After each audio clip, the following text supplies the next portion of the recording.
안녕하십니까? 안녕하십니까? 네, 안녕하세요. 쌀막 방송팀 김성덕입니다. 교무님, 네, 이것이 궁금합니다. 시간이 돌아왔습니다. 네, 반갑습니다. 네, 오늘은 우리 김성식 도반이 궁금한 점이 있다 하여 직접 교감님께 여쭙고 답을 듣고자 이렇게 함께 자리를 하였습니다. 우리 김성식 도반님께서는 어떤 점이 궁금하셨나요? 네, 지난 법회 시간에 교무님께서 나의 발전적 미래를 만들 안목을 가진 사람을 인연으로 만들어야 된다고 말씀을 하셨는데, 그렇게 나의 발전적 미래만을 위해서 사람을 만나면 그 편중된 만남을 가지게 되지 않을까라는 의문이 들었습니다.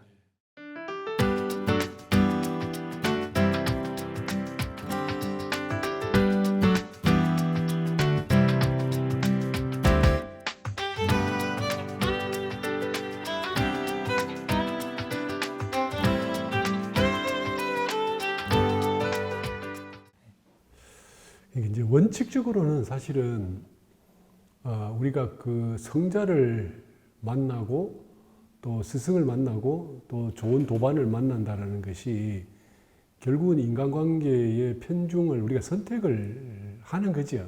예, 하는 건데 문제는 이제 나의 발전을 위해서 좋은 분들을 만나고 나를 또 이렇게 트레이닝을 하고 그건 굉장히 좋은데 아까 금방 말씀처럼 만약에 내가 안 좋은 사람을 피한다면 그런다면 이것이 좀 사사로움에 속하고 또 이기성이 이렇게 발동하는 거기 때문에 문제는 작지만 이런 사소한 이기성은 결국은 또 성장을 해서 이때까지 배운 것을 갉아먹는 이제 그 역할을 하게 되고 그러니까 결국은 내가 이기성이 자라난다는 것은 인격의 전반적인 것이 틀 자체가 무너진다는 말이거든요. 그러니까 굉장히 이제 위험할 수가 있는데 그렇지만 또 나쁜 사람을 자꾸 만나다 보면 우리의 인성이 결국은 물이 들고 또 낮아지고 또 해가 돼서 자타가 다 해로움을 입을 뿐만 아니라 세상에도 이렇게 결국은 안 좋은 업을 짓게 되는 결과가 되기 때문에 그래서 사실은 안 좋은 사람을 피해야 되긴 한데 여기 약간 딜레마죠.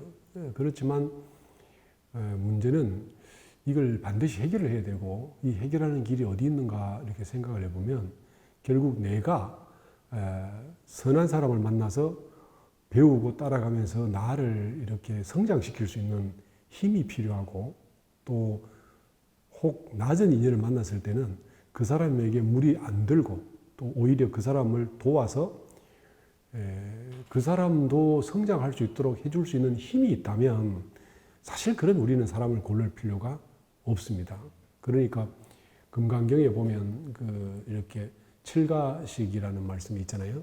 그런데 가섭존자는 이렇게 그 나쁜 사람, 가난한 사람만 골랐고 안한존자는 부자들만 골라서 이렇게 밥을 빌었는데 부처님께서 그걸 차제거리를 하라 이렇게 말씀하신 것이 선한 사람이든 악한 사람이든 그것이 이제 글식만 그런 게 아니라 사람 만나는데도 똑같이 하라는 말씀인데 사실 가섭존자께서는 어려운 사람들에게 밥을 얻어서 어려운 사람들이 복을 지음으로써 복을 받게 하려는 의도가 있었고 또 안한존자께서는 그 부자들에게 공양을 하게 만들므로 해서 부자들이 큰 복을 지어서 더 큰 복이 생겨서 여러 가난한 사람들에게 은혜를 베풀도록 하기 위해서 그랬다라고 이렇게 하지 않습니까?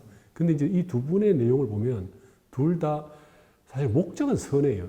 그러니까 내가 가난한 사람을 만나러 가건 부자를 만나러 가거든 그 나를 위한 게 아니라 그 배려를 하는 마음으로 그렇게 칠가식을 하셨다라는 것은 결국은 우리가 사람 만날 때도 이렇게 뛰어난 사람을 만나든 혹은 어려운 사람을 만나든 배려가 되고 어떤 상대를 위해서 이렇게 자비를 베푸는 거라면 아무 문제가 되지 않는데 문제는 이제 수행하는 사람이 내가 힘이 부족할 경우에 물론 이제 힘이 부족할 때 좋은 사람을 만나면 내가 진급을 하게 되지만 낮은 사람을 만나면 강급을 하게 되잖아요. 그래서 이 문제가 사실 딱 걸리기 때문에 이제 내가 힘이 없을 때는 낮은 사람은 좀 피하는 게 좋고, 또 혹 힘이 조금 쌓이면 낮은 사람을 한번 만났다가 또 다시 좋은 사람을 빨리 전환을 하고, 그렇게 해서 사람을 만날 때 고른다라는, 내 이익을 위해서 고른다라는 뜻이 아니라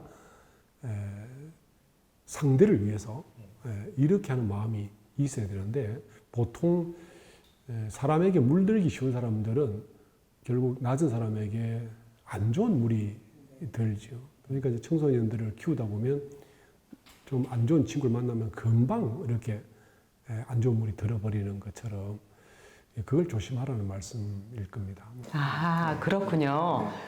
그러면은 우리가 사실은 나를 발전하기 위해서도 내가 조금 존경하고 싶은 사람, 만나고 싶은 사람이 있고, 또 어떤 때는 조금 경계하고 좀 이렇게 거리를 둬야 되는 인연들이 사실 또 있기도 하거든요. 그래서 이런 부분들을 좀 골라서 만나되, 내가 힘이 충분할 때는 이 사람들을 이렇게 좋은 쪽으로 인도할 수 있을 때는 이 사람들을 감당할 수 있을 때는 이 사람들까지 같이 만나도 상관이 없다. 그렇지. 이 말씀이신 거죠. 인도를 비록 못한다 하더라도 네. 내가 무리 들지 않는다라는 전제는 최소한 있어야 됩니다. 그렇군요. 이해되셨습니까?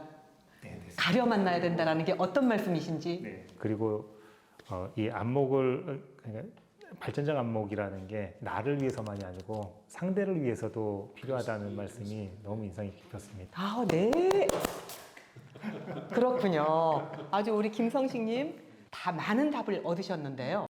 그 부분에서 이해도 되는데 또 연결해서 만남의 편중에 대해서 많이 그런 의문들이 들었었는데, 그 발전적 미래라고 해도 그 사람이 좀 강해서 그 사람을 만나는데 에너지가 많이 필요한 사람이 있고, 그렇지 않고 조금 이렇게 부드러워서 에너지가 많이 필요하지 않고 그대로 만나서 편안하게 하지 않습니까? 그런데 그럴 때는 자꾸 이렇게 편한 사람만을 찾아가려고 하는 그런 것들이 있는데, 그 부분에 있어서도 좀 이렇게 편중이 되지 않을까, 그런 생각도 좀.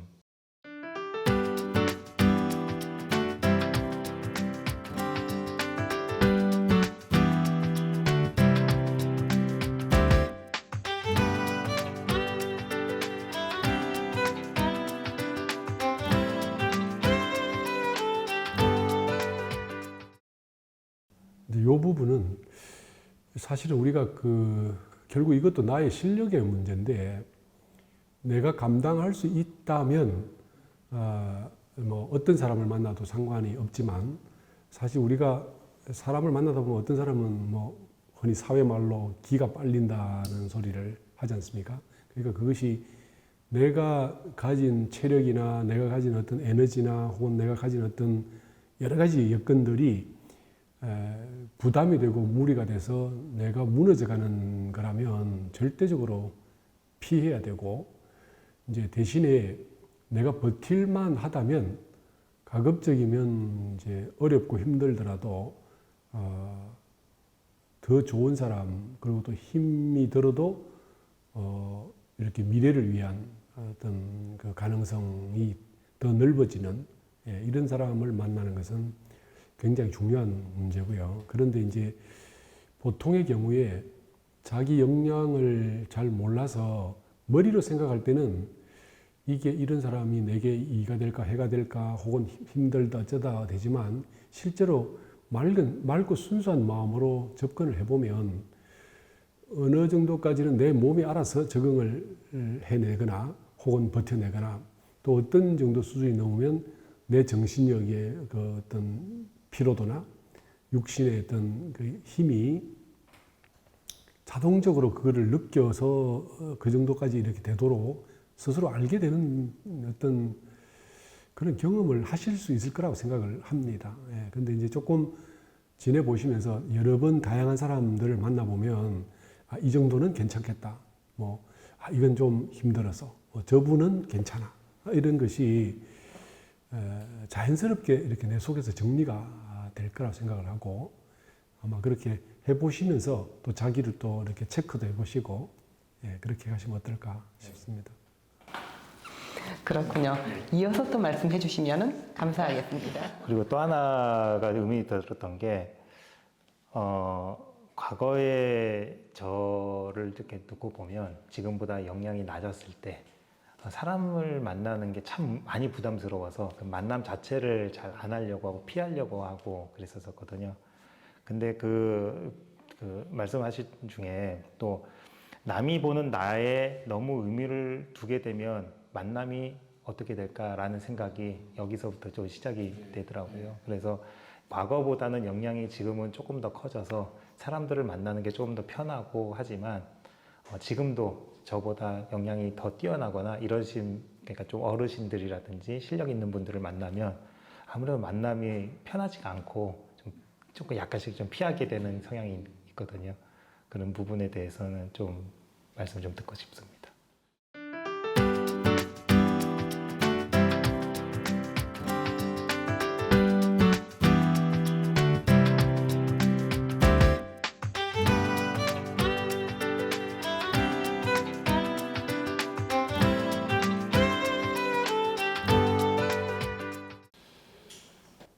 그러니까 이제 우리가 평가를 당한다라는 생각이 들면 즉시 사실 힘들어지죠.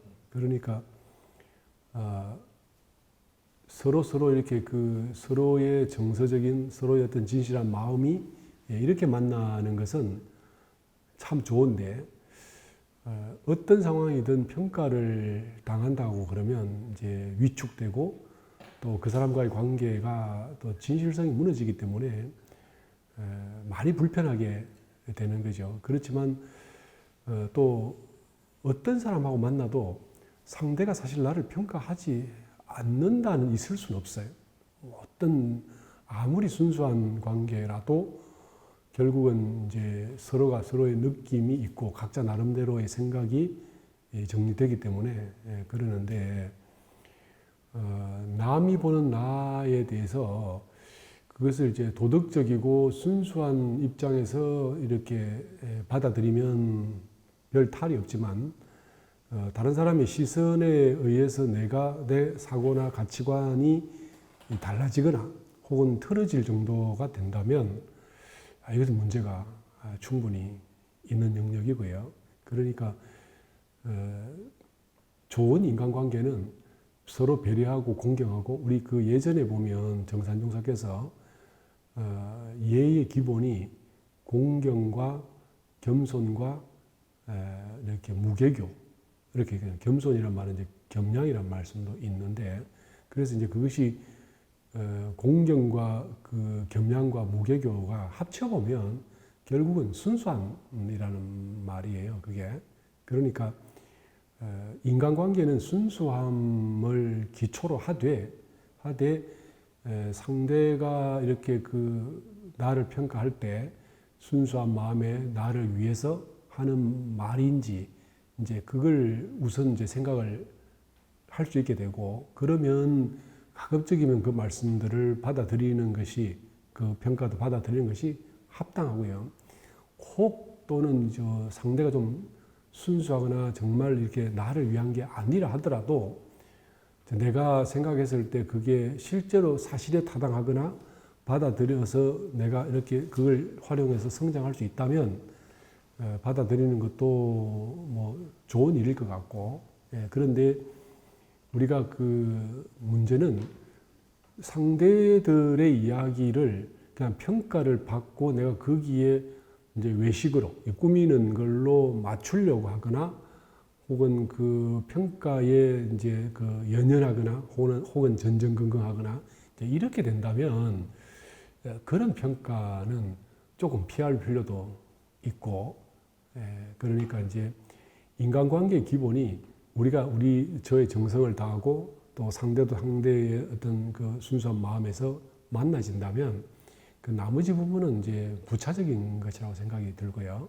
그래서 이제 하는데 만일에 이제 어떤 목표를 설정하고 목적을 가지고 만나는 만남도 있잖아요. 예를 들면 뭐 피아노를 가르치는 선생님과 피아노를 배우는 학생 같은 경우는 아무리 인간적인 만남이라 하더라도 그 적절한 평가를 통해서 이렇게 같은 목적을 향해서 나아가야 되는 게 있기 때문에 이렇게 목적을 가지게 되면 그 평가를 충실히 따라야 되고 또 하나는 사람들이 나를 평가할 때 나의 기능을 평가하는지 어떤 나의 인성을 평가하는지 내지는 나의 존재 가치를 평가하는지 이런 것들이 각각 다를 수 있는데 목적을 향한 기능의 평가라면 받아들일 수 있는 만큼 받아들이는 것이 좋은 일이고요.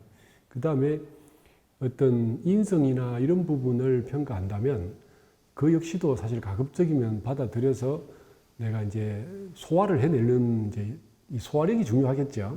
그래서 소화를 잘 해낼 수 있다면 괜찮은데 평가를 내가 못 이기는 이제 그래서 내가 그걸로서 과하게 스트레스를 받거나 힘들다면 이제 거기는 이제 내면으로 공부를 해서 자기가 자기를 돌아보면서 스스로 밝히는 힘이 있다면 또 아무 문제도 안 되지만 만일에 그렇지 않고 그 평가를 통해서 자기를 이렇게 이겨나갈 때 힘이 든다면 약간은 조절할 필요가 있지 않겠나. 그래서 궁극적으로 이제 상대가 어떤 목적을 가지든 우리는 맑고 순수한 마음으로 다 수용하고 거기서 이제 내 속에서 스스로 노력하고 또 정화하고 그렇게 갈 수 있다면 최고의 만남이 되긴 하겠죠. 아, 네. 우리 김성식님 궁금한 점이 좀 해결되셨어요? 많이 해결됐습니다. 아. 많이 해결됐고 전체적으로 말씀을 해주시는 게 내가 더 중요하구나라는 생각, 내가 갖춰야 되고 내가 알아야 되고 그 무게도 내가 감당해야 되고 이런 부분에 대해서 좀 생각을 하게 됐습니다. 네. 아유, 오늘 아주 큰 깨달으심 얻으신 거죠? 네. 네, 우리 교도님들께서도 일상생활을 하시면서나 또는 이렇게 설법 말씀 중에서 궁금한 점이 있으시면은 2층 법의문답 함에 또는 저에게 직접 문자나 카톡으로 주셔도 되겠습니다. 그러면 이렇게 교감님 모시고 직접 말씀 나누고 답을 얻으실 수 있습니다. 오늘 교무님, 김성식님 모시고 말씀 나누었습니다. 두 분 감사합니다. 고맙습니다.